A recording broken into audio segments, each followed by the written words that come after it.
బాబాసాహెబ్ అంబేద్కర్ చెప్పిన ఒక వాక్యాలతోని మొదలు పెట్టాలని భావిస్తున్నా.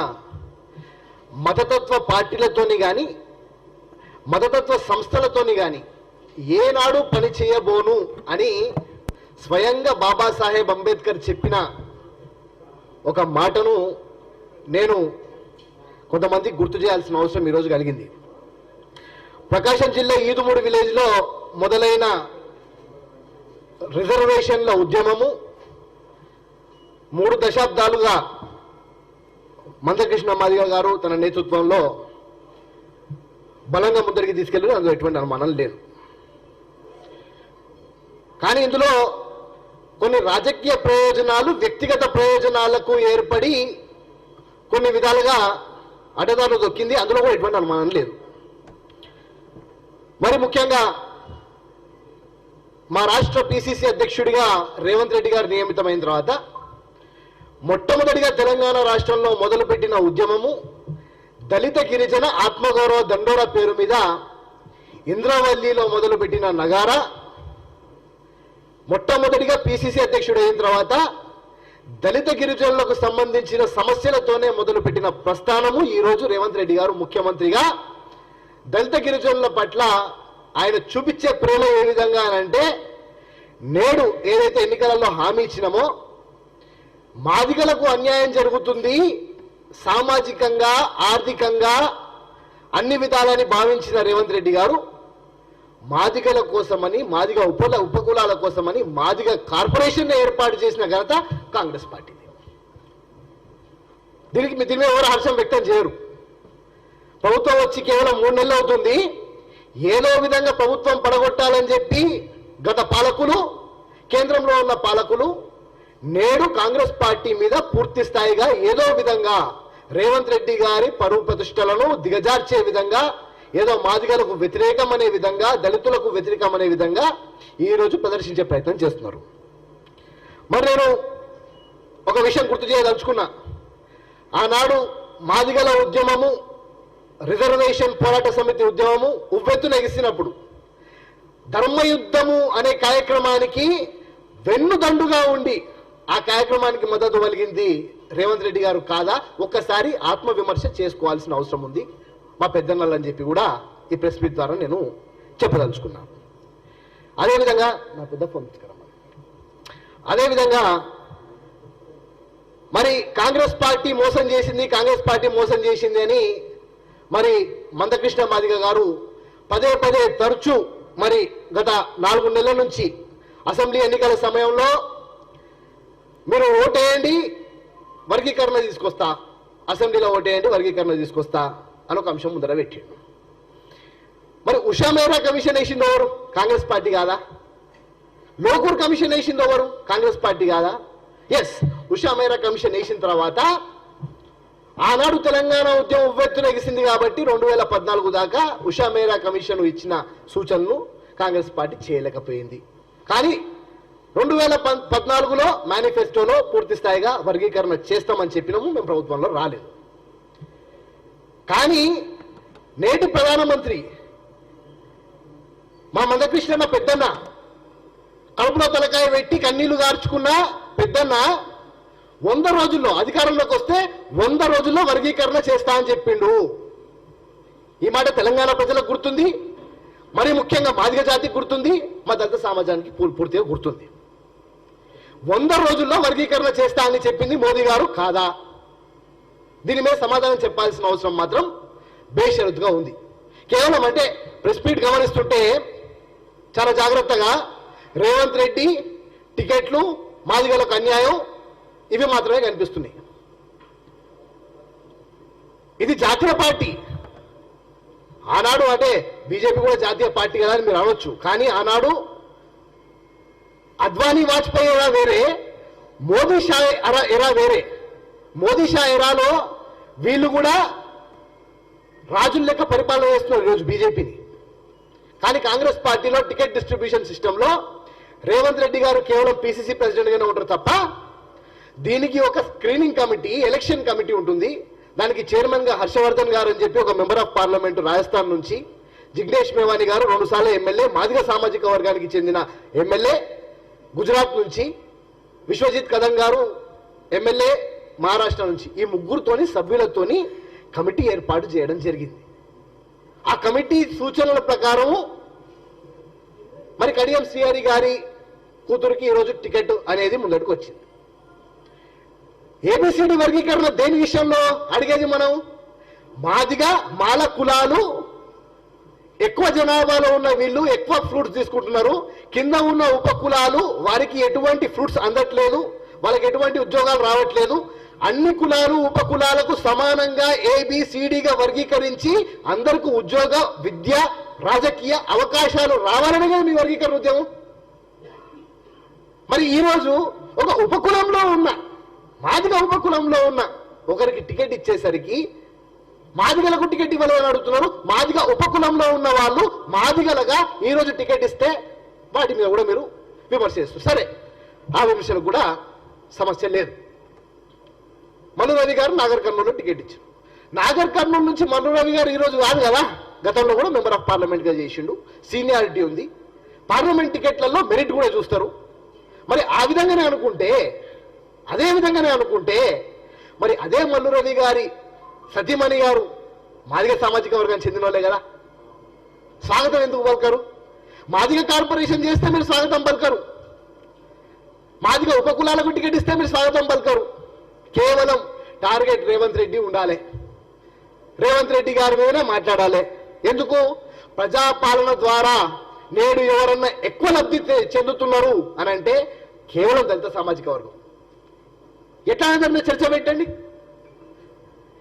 ఆనాడు ఇంద్రమ్మ భూములు ఇస్తే ఆ భూములను అడ్డగోలుగా గుంజుకొని వాళ్ళు దేనికి ప్రయోజనం లేకుండా ప్లాట్లు చేసుకొని అమ్ముకున్నది టీఆర్ఎస్ పార్టీ. ధరణిని అడ్డం పెట్టుకొని ఆనాడు ఇంద్రమ్మ భూములు ఏవైతే ఇచ్చిరో వాటినన్నింటినీ భూస్థాపితం చేసింది టీఆర్ఎస్ పార్టీ.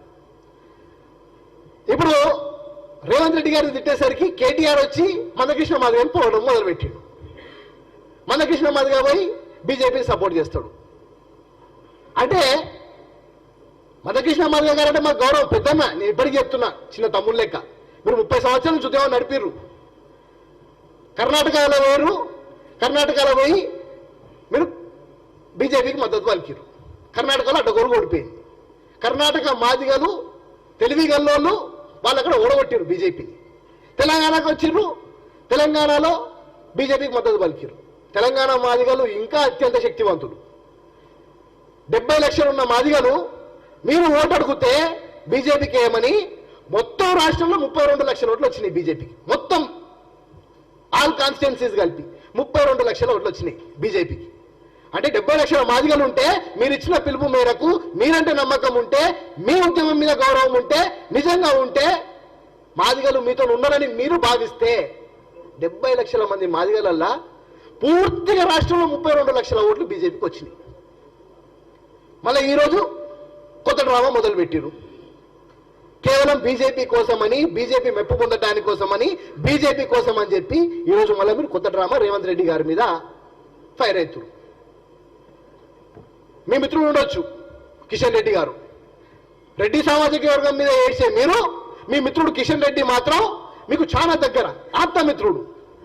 కానీ రేవంత్ రెడ్డి గారు పిసిసి అధ్యక్షుడిగా, ముఖ్యమంత్రిగా ఓ రెడ్డిగా ఉండేసరికి ఒకే కులము వాళ్ళకి ఆరు టికెట్ ఇచ్చినని మాట్లాడారు. దాన్ని కూడా అంగీకరిస్తా. కానీ ఈరోజు అత్యంత ప్రాధాన్యతగా ఉండే ఎస్సీ ఎస్టీలలో ఎస్సీలకు 3 కార్పొరేషన్లు, ఎస్టీలకు 3 కార్పొరేషన్లు ఇచ్చి వారికి ఆర్థిక అభివృద్ధి కోసమని ఎన్నో సంవత్సరాల నుంచి అణిచివేయబడ్డ ఈ జాతులను పైకి తీసుకొద్దామన్న ఆలోచనని ఒక్కరోజు మీరు స్వాగతించలేదే? ఒక్కరోజున మీరు స్వాగతించాలి కదా, స్వాగతించరు. మొన్నటికి మొన్న కర్ణాటకలో అనంత్ హెగ్డే అనే ఒక బీజేపీకి చెందిన ఒక ఎర్రి కుక్క, ఆయన ఏమంటాడు, 400 సీట్లు ఇవ్వండి రాజ్యాంగాన్ని మారుస్తా అని అంటాడు. బీజేపీకి చెందిన ఒక ఎర్రి కుక్క. ఆ బీజేపీకి మద్దతు పలకమని మందకృష్ణ మాదిగ గారు అంటారు. బీజేపీతోనే సాధ్యం అంటారు. మొన్న మార్చి 30వ తారీఖు జ్యోతి మిడతా అని చెప్పి రాజస్థాన్కి చెందిన ఒక ఎంపీ అభ్యర్థి, ఆయన బీజేపీకి అధికారంలోకి తీసుకురండి, రాజ్యాంగాన్ని లేకుండా చేస్తామని ఆమంటది. ఆ బీజేపీకి మా పెద్దన్న మద్దతు పలకమంటాడు. ఆనాడు చతుర్వర్ణ వ్యవస్థ అని చెప్పి తీసుకొచ్చి మనువాద శక్తులను ముందర పెట్టి దళిత జాతిని అనగదొక్కిన పార్టీలను మతతత్వ పార్టీలను వారిని మెడలు వేసుకొని ఈరోజు మాదిగలను మీరు వాళ్ళని నమ్మండి రా అంటే ఎట్లా నమ్ముతారు పెద్దన్న? మీరు ఆలోచించాల్సిన అవసరం ఉంది. ఎస్సీ వర్గీకరణ మీద మాట్లాడింది రేవంత్ రెడ్డి కాదా? పార్లమెంట్లో అసెంబ్లీలో మాట్లాడింది రేవంత్ రెడ్డి కాదా? ఆత్మవిమర్శ చేసుకోవాల్సిన అవసరం ఉంది కదా. సరే, మీ జాతి మిమ్మల్ని నమ్ముతున్నదని మీరు భావిస్తున్నారేమో. వర్ధన్నపేటలో మీరు పోటీ చేసి గుర్తు తెచ్చుకోవాలి ఒకసారి. మదిరాలో పోటీ చేసి మీరు గుర్తు తెచ్చుకోవాలి ఒకసారి. డిపాజిట్లు రాలే కృష్ణన్న, డిపాజిట్లు రాలే. అంటే జాతి మీ మీద ఉన్న ప్రేమ, ఆనాటి ఉద్యమము, ఆనాటి స్ఫూర్తి, మీరు తీసుకుంటున్న ఇటువంటి డెసిషన్స్ వల్ల ప్రజాపాలన చేస్తున్న ప్రజానాయకుల మీద మీరు ఎక్కిపెట్టే గురుల వల్ల మాదిగ జాతి ఉద్యమము కింద పడ్డడమే కాకుండా ఈరోజు జాతి కూడా మిమ్మల్ని నమ్మే పరిస్థితుల నుంచి బయటపడే అవకాశాలు ఉన్నాయి. దయచేసి బీజేపీ నాయకుడి లెక్క మీరు మాట్లాడడం బంద్ చేసేయండి. బీజేపీ నుంచి బయటికి వచ్చి రండి. వర్గీకరణ కేవలం కాంగ్రెస్ పార్టీతోనే సాధ్యం. మరి మందకృష్ణన్న మా 2-3 వీడియోలు చూపించిండు కాంగ్రెస్ పార్టీ మోసం చేసిందని. మరి నేను కూడా మరి మందకృష్ణన్న నోటితోనే ఉన్న మాటలు ఇది వినిపించాల్సిన అవసరం ఎంతగానో ఉంది. కులాల పీడిత వర్గాల పక్షాన కాంగ్రెస్ పార్టీ మిత్రపక్షాల ప్రజాకూటమి గెలుపు కోసం సర్వశక్తులు కొట్టుతుందనే విషయం కూడా మీ దృష్టి తీసుకొస్తున్నా. నేను కాంగ్రెస్ పార్టీకి మిత్రపక్షాలకి సంపూర్ణంగా మద్దతు ఇస్తున్నామని ప్రకటిస్తున్న సమయంలో మీరందరూ చేతులెత్తి అది సరైన నిర్ణయం అని చెప్పి ప్రకటించాల్సిందిగా నేను సవిధంగా విజ్ఞప్తి చేస్తున్నాను. నేను ఎందుకు మాదిగ రిజర్వేషన్ పోరాట సమితి మద్దతు ఇస్తున్నది? బీజేపీకి ఎంఆర్పీఎస్ మద్దతు లేదు. కారణం, కేంద్రంలో బీజేపీ వర్గీకరణ చేస్తామని చేయకుండా మోసం చేసింది.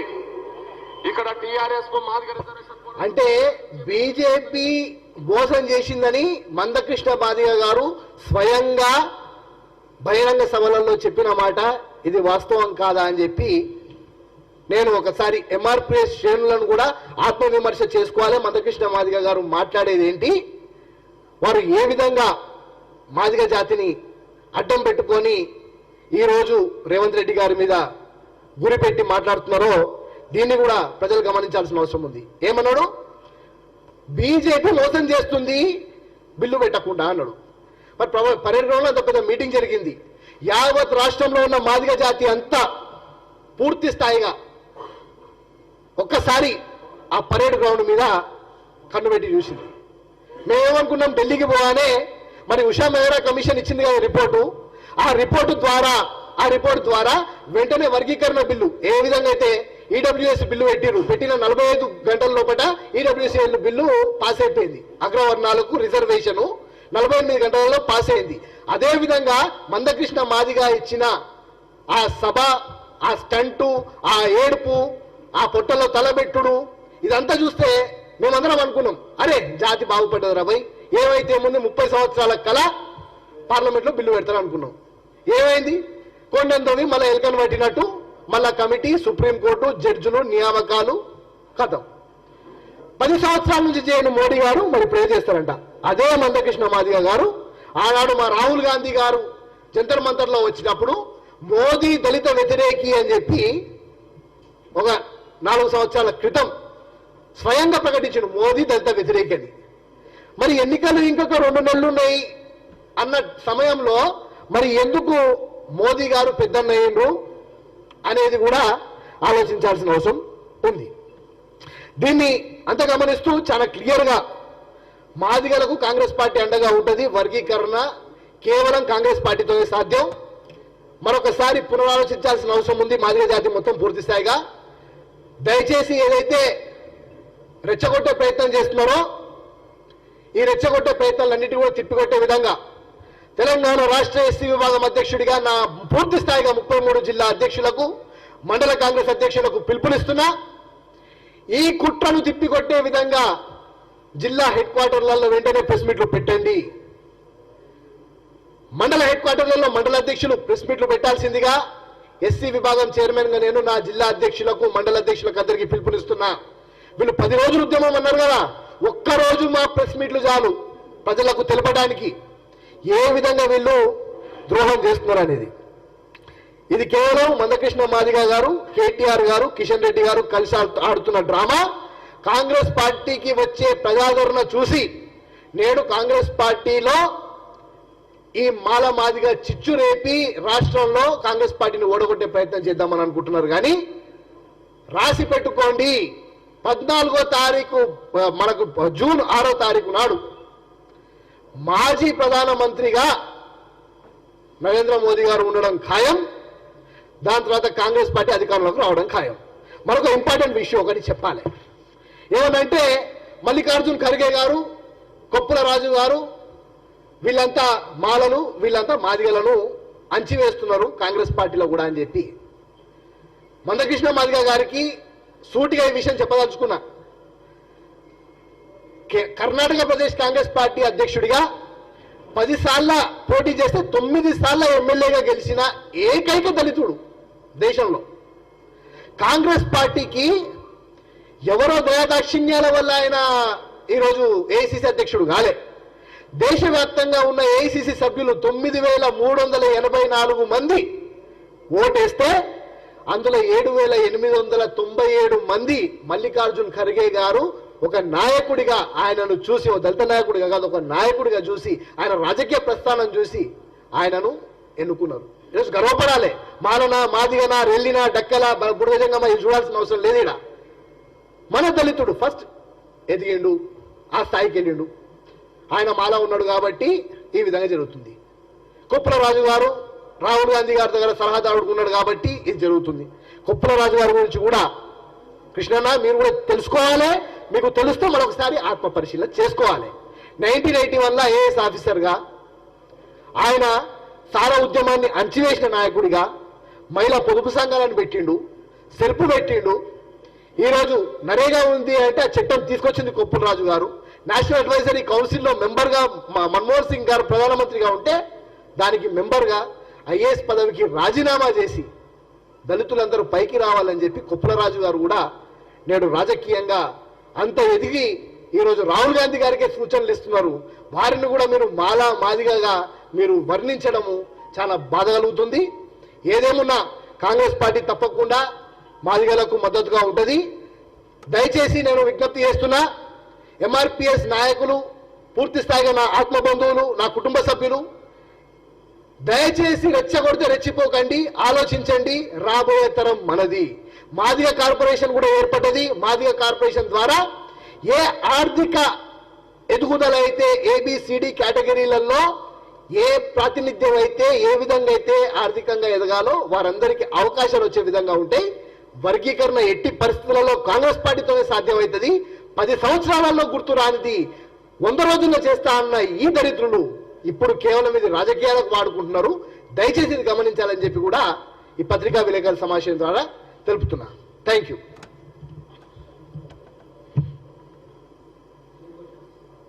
Any questions? I'm ready.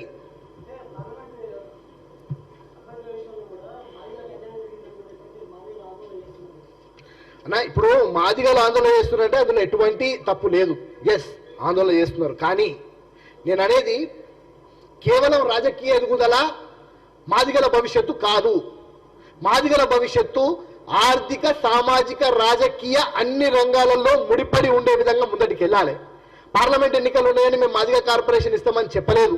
ఆనాడు మల్లికార్జున్ ఖర్గే గారు చేవెళ్ళ డిక్లరేషన్ లో ఇచ్చిన మాట, మాదిగ, మాల, ఉపకులాలకు కార్పొరేషన్లు ఏర్పాటు చేసి వాళ్ళ ఆర్థిక స్థితిగతులను పైకి తీసుకొచ్చే ప్రయత్నం కాంగ్రెస్ పార్టీ చేస్తా అన్నది. ప్రభుత్వం వచ్చిన 100 రోజుల్లో పట్టినే కార్పొరేషన్లు ఏర్పాటు చేసింది.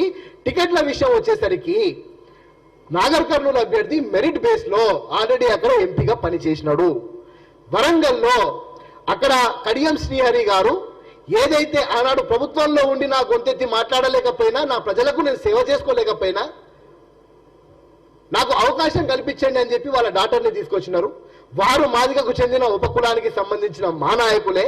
కేవలం మాల మాదిగలు కాదు, అన్ని సంబంధ వర్గాలకు సంబంధించిన పార్టీ కాంగ్రెస్ పార్టీ. ఉపకులాలకు టికెట్ ఇచ్చినప్పుడు అది మాదిగకి ఇవ్వలేదని చెప్పి మాట్లాడే వాళ్ళు ఇదే మాదిగ రిజర్వేషన్ పోరాట సమితి ఎన్నో ఉద్యమాలలో, ఎన్నో వేదికల మీద ఇదే కడియం శ్రీహరి గారిని ముఖ్య అతిథిగా పిలుచుకొని మాట్లాడించిన ఎన్నో వీడియోలు కూడా సామాజిక మాధ్యమాలలో ఉన్నాయి. ఎన్నో దళిత ఉద్యమాలలో, ఎన్నో దళిత కార్యక్రమాలలో ఇదే కడియం శ్రీహరి గారిని మాదిగలకు మద్దతుగా మాట్లాడించింది కూడా కృష్ణన్ననే ఉండే, దాంట్లో ఎటువంటి అనుమానం లేదు. పూర్తి స్థాయిగా ఈ రోజు పార్లమెంట్ అభ్యర్థుల విషయం ఏదైతే ఉందో అది సెంట్రల్ ఎలక్షన్ కమిటీ ఇంకా కూడా ఇప్పటికి కూడా అబ్జర్వ్ చేస్తుంది. టికెట్లు డిక్లేర్ అయినప్పుడు కూడా ఇంకా ఇప్పటికి కూడా అబ్జర్వ్ చేస్తుంది. మాదిగలకు ఇంకా ఎక్కడ మనము న్యాయం చేయగలుగుతాం అనేది. ఇది కేవలము మాదిగ చిచ్చు రేపేటానికే కేవలము బీఆర్ఎస్ బీజేపీ కలిసి చేస్తున్న నాటకం తప్ప ఇంకోటి లేదు. రాజకీయంగా కూడా కాంగ్రెస్ పార్టీ మొన్న జరిగిన మా చింతన్ శిబర్లో మేము రాసుకున్న మా రాజ్యాంగంలో 50% రిజర్వేషన్ ఎస్సీ ఎస్టీ బీసీ మైనారిటీలకు పార్టీ పదవులతో పాటు కార్పొరేషన్ చైర్మన్లలో కూడా అందరికీ తగిన ప్రాధాన్యత ఇస్తా అని చెప్పింది. తప్పకుండా ఇస్తుంది కాంగ్రెస్ పార్టీ, అందులో ఎటువంటి అనుమానం లేదు.